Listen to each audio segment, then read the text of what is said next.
right. Well, good evening. I'm Kristen Rezabek, and I work with San Juan County Health and Community Services. And I'm really pleased and excited to be introducing Dr. Sue Yoon, who is our presenter tonight. She is the Chief Dental Officer at Community Health Center of Snohomish County and has been a dentist there for the past 13 years. Dr. Yoon grew up in the Seattle area and graduated from University of Washington. And her dental degree is from the Arizona School of Dentistry and Oral Health. And then her residency was done in Honolulu, Hawaii. And Dr. Yoon is very passionate about oral health and promoting preventative dental care. And I'm really thrilled because Dr. Yoon and I both serve on the steering committee for the North Sound Accountable Community of Health on the Oral Health Local Impact Network, which we also call the LIN. And that's looking at innovative strategies and solutions to addressing oral health, particularly in communities like ours that have significant gaps in access to care. And one of the challenges that we identified here in San Juan County is limited pediatric dentists. We have one provider in our county which accepts Apple Health, considered Medicaid. And that means that many families are either paying out of pocket for preventative dental visits or they're required to travel off island to seek care. So with Dr. Yoon and this grant project that we are working on, our aim is really to offer a screening program in the schools to identify any oral health issues that our children in San Juan County are experiencing, and then be able to provide a solution for oral hygiene and preventative services with the Community Health Center of Snohomish's amazing dental team. And we're providing treatment dates in April at each of the schools for families who want their children to be seen. And I want to say a special thanks to the Accountable Communities of Oral Health Local Impact Network, the LIN, who funded our school-based sealant project. So without further ado, Dr. Yoon, I'm going to let you take it away. Thank you so much for being here. Absolutely. Good evening, everyone. Thank you, Kristen, for that really nice introduction. I echo your sentiments that I am really grateful for this partnership through the North Sound ACH organization. It's connecting organizations that are maybe geographically separate, but all working towards improving oral health. And it's neat through that collaboration. We're at a point where we're excited to come on island and bring some oral health services. And so today I will be sharing a presentation on oral health. Let me pull up those slides. I'm really excited to share this information because as Kristen mentioned, I am very passionate about preventative dental care and how to provide education to families to make choices that improve their own oral health status.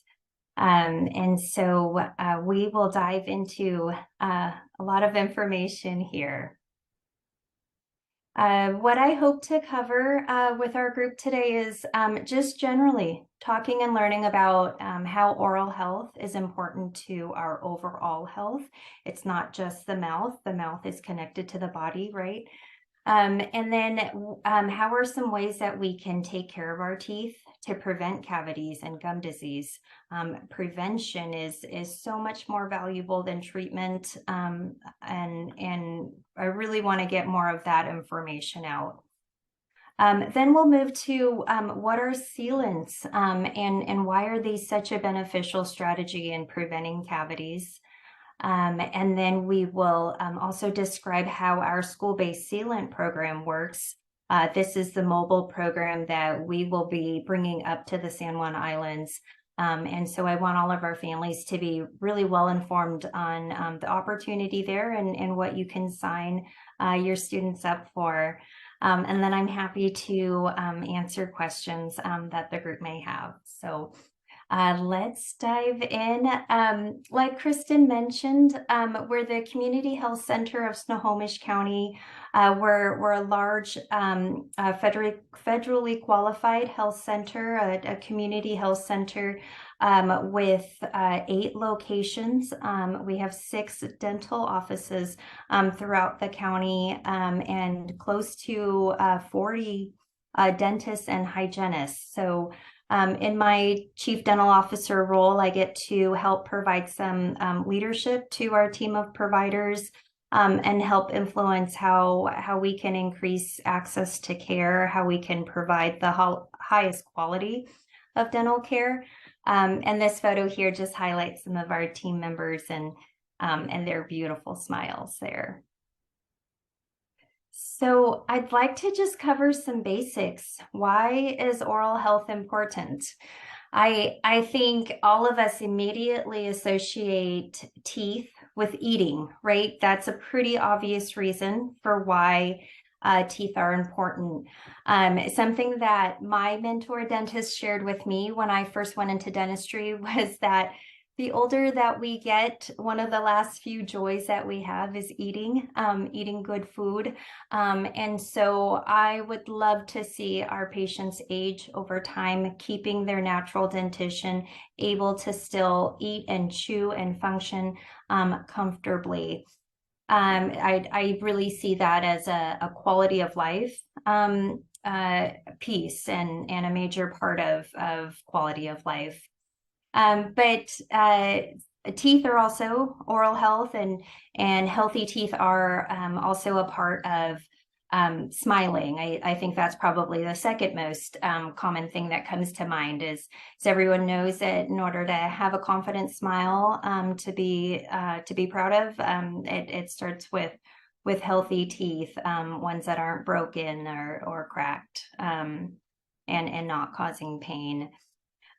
Particularly for children, an important function of what teeth do that many people aren't aware of is teeth really have a part in speech, in the way that we talk. And so as young children are learning words and increasing their vocabulary, in order to pronounce words correctly, they need their teeth to help guide the tongue and pronounce different sounds. And so so for young children, that is one of the big pieces I emphasize with parents, that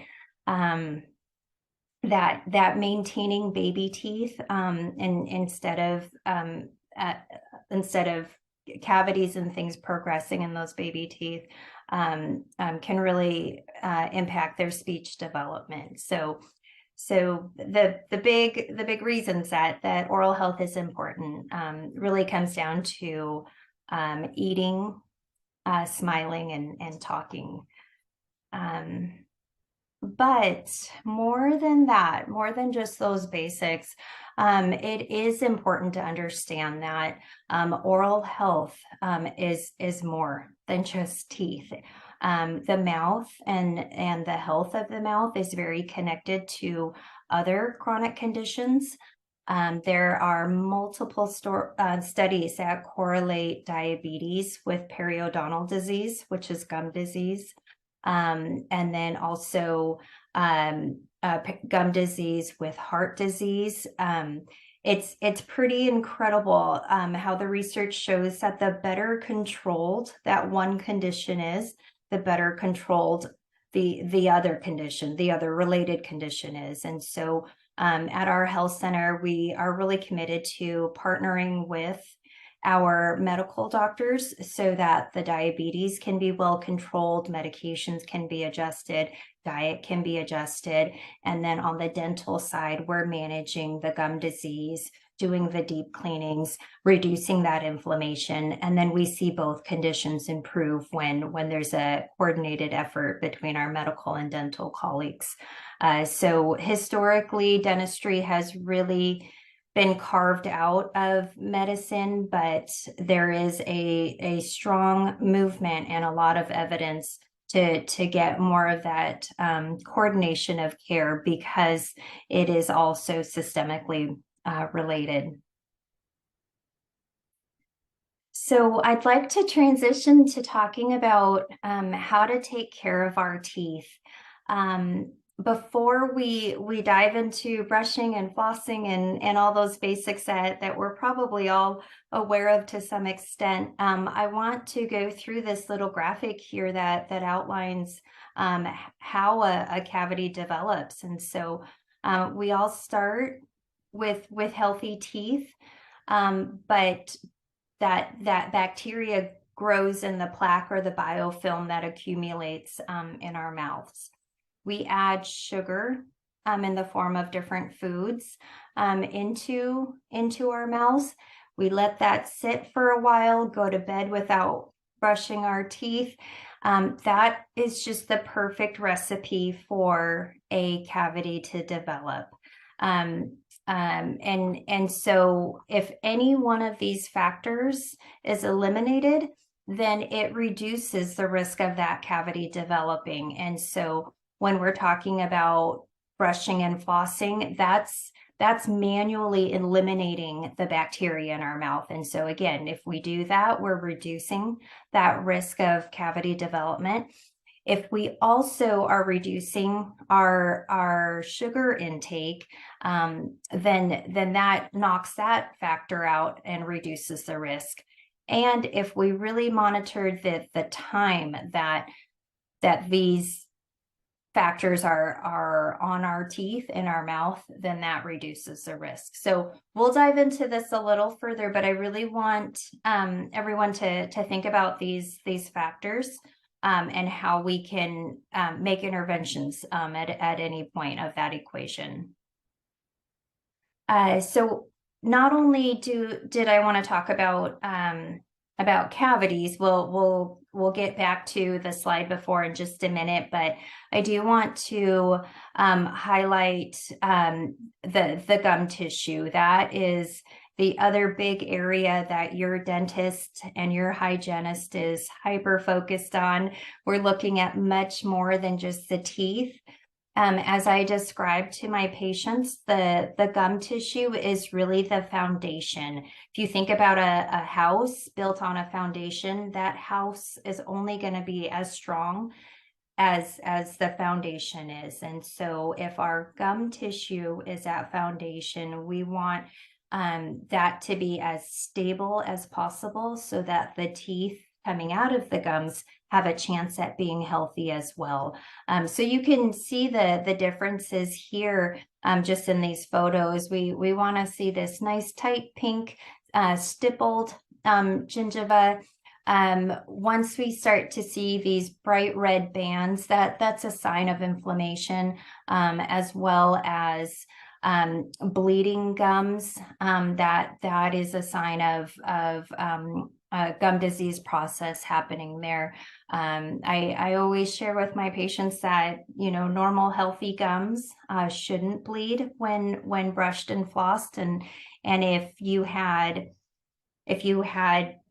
a cut on your hand that was bleeding, you would know that's of concern. That's your body saying something's not right here. It's the exact same with our gum tissue. And so we'll talk about how to stay in this healthy range and keep the foundation stable for your teeth. So going to preventative strategies here, it really is as simple as brushing and flossing. It can be tedious to be diligent about it, but there's no magic secrets. It's a matter of picking up that toothbrush. An electric toothbrush or a manual toothbrush is perfectly fine, and using it for at least 2 minutes for the average person that has 28 teeth, or maybe a younger person that has a couple less as those permanent teeth are continuing to come in order to clean all those surfaces of all those teeth. It really does take 2 minutes. And so I encourage patients to set a timer, to do whatever it takes to really make sure that it's not just that 30-second in and out brushing and out the door. If you're going to take the time to do it thoroughly. And then flossing, that is probably the oral health piece that many people don't do consistently. But no matter how good you are with your brushing, if you're brushing for 20 minutes a day, those bristles are never going to get in between your teeth, and they're never going to be able to clean underneath the gum line. And that is typically where that sticky bacteria wants to hide. That's why we see a lot of those cavities start up at the gum line. And so flossing is just as critical. My dentist growing up told me as a teenager, if I had to choose between flossing or brushing, I should choose to floss. It's actually more important because, again, the brushing is not going to be as effective at keeping the gums healthy and keeping that inflammation at bay, because the toothbrush bristles just can't get underneath the gum line like the floss can. And so using the floss on the plastic picks is perfectly fine.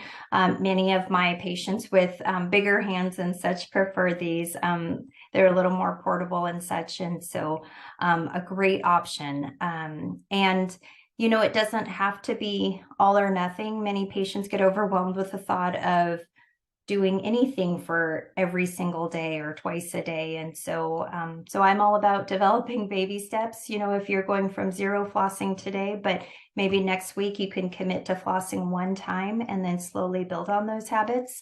That can be really effective. And ultimately it gets to a point where you're flossing every day. And if you miss a day, something feels yucky in there. And so, so that's what I would love to get patients to work up to. And then I added this fluoride rinse photo here because fluoride is a natural mineral that's one of the most effective ways. It's touted as a major public health breakthrough as far as cavity prevention. And so I think mouth rinse never replaces the manual removal of the plaque and bacteria. So we definitely don't want to do rinsing instead of brushing and flossing, but using a fluoridated mouth rinse after the brushing and flossing is a great third step if we're really looking at how to prevent cavities and be as proactive as we can. Of course, with any type of mouth rinse, we want to make sure that if it's a young person using it, that they're well aware and able to spit out the excess. We definitely don't want to be consuming it. So, so side note there. Going back to that equation that we walked through, the other big factor around cavity development is around the food choices that we make. And so I know that everyone on this call is well aware that candy bars and soda cause cavities. I think we've gotten that message really clear out there, but I think what a lot of families are missing in what I see is not realizing that the simple carbohydrates break down into simple sugars. And so you think about the goldfish crackers, pretzels, wheat thins, all those dry carbohydrates that children love, Cheerios, all those things seem like innocent and low sugar food choices. But in fact, those break down into the same simple sugars as the candies and things. And so we really want to monitor those choices as well, those snacks.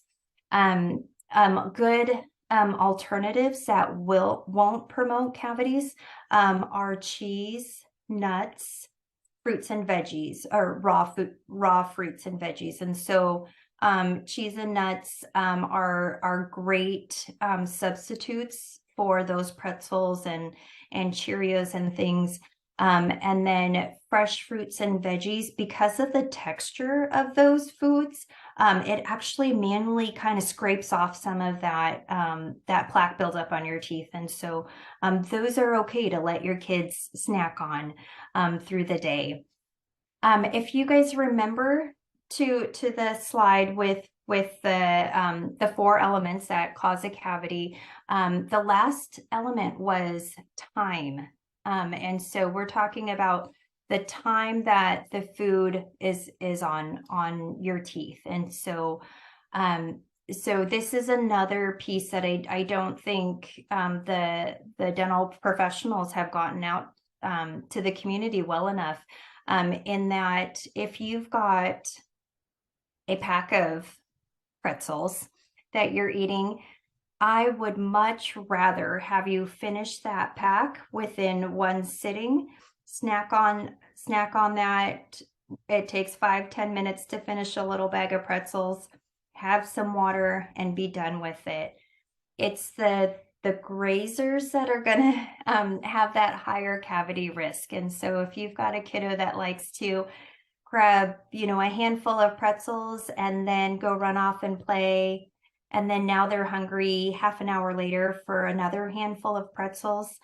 I realize their little active bodies need a lot of nutrients, but if they're grazing on something like that, something like pretzels, goldfish crackers, that is going to lead to potentially cavities if the other pieces of the equation are there, as far as plaque and bacteria on the teeth, and so I definitely want that to be a takeaway for families, that if you are going to do a treat, a little pack of M&Ms, have your kiddo finish those all in one sitting. Again, the kids that are going to pop one M&M in every 10 minutes for 2 hours, that's going to be quite a bit of sugar time on the teeth. So I think I've driven that point home there.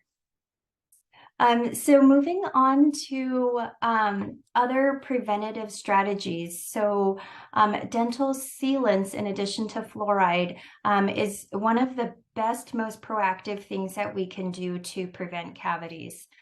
So for those of you that may not be familiar with what a sealant is, sealants are applied to back molars. And so if you look closely at one of the molars in your own mouth, you will likely see that it has just the natural anatomy of these molar teeth has pits and fissures, deep grooves. And these deep grooves are where that bacteria, where those pretzel crumbs really want to hold onto and stick in and stay. And the longer that those food particles stay in these grooves, the more likely that tooth is going to get a cavity. So what we can do to intervene in that is apply a sealant, which is really just a thin coating on that back molar that helps to physically fill in those grooves that are on that molar. And so you end with a much smoother surface on that molar, where the food and bacteria is easier to brush off. It's going to slide off more instead of getting trapped down in these grooves. And so the process of getting sealants applied is it doesn't require any anesthesia. So there's no numbing, no injections, no shots for your kiddo. And then there's an etchant material. It's we call it like a little tooth shampoo, and it just really helps to remove that smear layer on the top of the molar, getting it most well prepared to accept that sealant material. And then we use a curing light to harden that material, and then the sealant is on there. And we try to keep the tooth as dry as we can as we're working, as that helps to keep that sealant retained for many years. And then particularly the 6, 7, 8-year-old range is a perfect time to get your child connected with sealants. And I say that because that's when those first permanent molars grow in. So you've got these beautiful virgin, healthy permanent molars that have come in. You want to get those teeth sealed as soon as possible before those teeth get a chance to get decay or start to get that bacteria trapped into those fissures. So that age group is really a wonderful time. But even if it's kids a little older than that, if they haven't had sealants and if they haven't yet had a cavity in those teeth, then it's great to protect those before their teenage years, when they have access to vending machines and have a little more autonomy in making their own food choices. So So I am very passionate about getting sealants on as many kids as we can, because I do think if we can really do a preventative focus on the current generation, then we won't see the extent of dental disease that we're seeing in an adult population. So, so prevention, again, is everything. I want to share a little bit about how our mobile sealant program works. As I mentioned, we're a community health center that has 6 brick and mortar dental offices, but we also have invested in mobile equipment where we can bring that out to schools and provide screenings and sealant services to students just right there at the school. There's so many pros to this program in that it meets students, it meets kids right where they're at in a setting that's familiar and comfortable. For them, they're with their peers, and so there's a real fun element to that. And then it reduces barriers for parents in having to miss work to schedule an appointment, or miss work to bring your child to a dental office. We're meeting the kids again right where they're at. So so these are photos of our team. You can see kind of here in the back.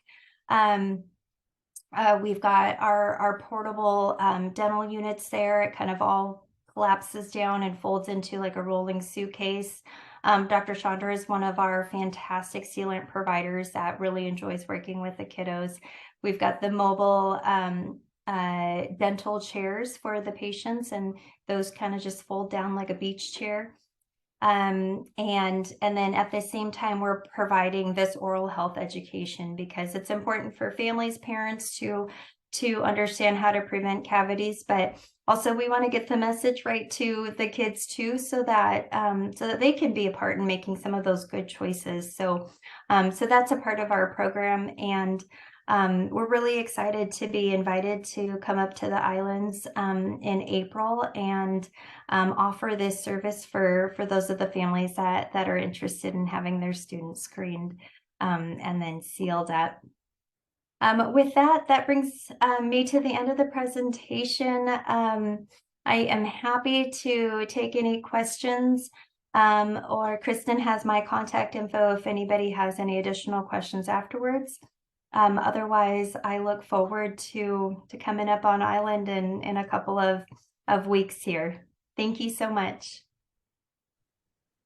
Thanks, Dr. Yoon. That was a really helpful presentation, and really appreciate how comprehensive you were, and really talking about from a preventative standpoint and the time on the tooth with how tooth decay starts.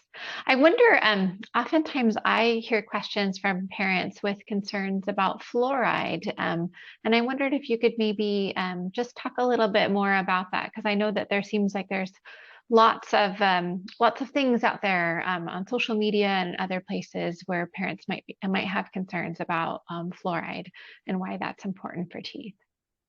Yeah, I'm so glad that you asked that, Kristen. There has been a lot of questions around fluoride hesitancy more recently, I would say, but the American Dental Association, through extensive research, has shown that is one of the most effective, most passive ways that we can help prevent cavities.